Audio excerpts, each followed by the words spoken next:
The Conservative leader of Walsall Council says austerity is alive and kicking. Who's right?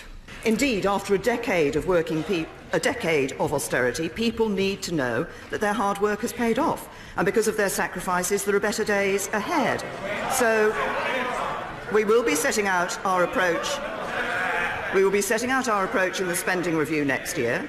What does it mean? I'll tell you what it means. It means debt going down as a share of the economy and support for public services going up. And not far away in Derby, the Conservative Council says financial outlook is extremely challenging, with government austerity measures confirmed as continuing.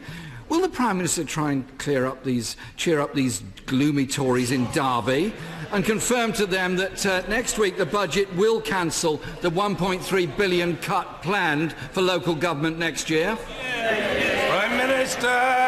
To the right honourable gentleman, actually we're making £1.3 billion more money available in these next 2 years to councils.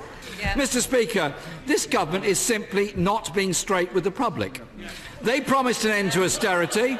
They can't even fool their own councillors. They promised the NHS an extra £20 billion. We don't know where it's coming from or when it's coming.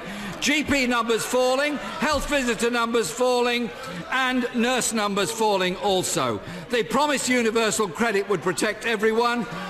The Work and Pension Secretary let the cat out of the bag. People will be worse off. The Prime Minister claimed she's ending austerity.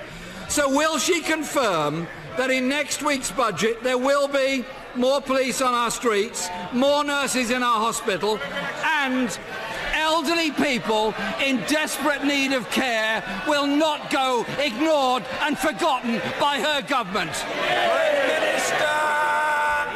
The right honourable gentleman.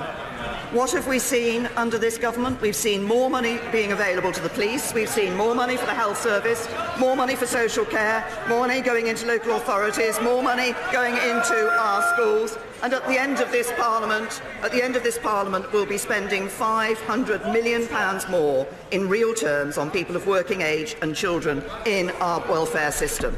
But let's actually look at what we now know about what the Labour Party's alternative is.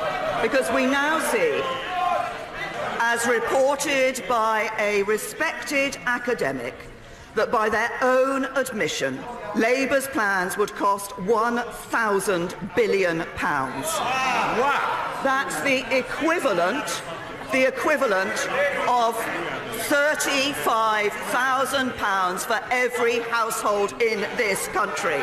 We know what that would mean. Higher debt, higher taxes, fewer jobs. Labour just taking us back to square one.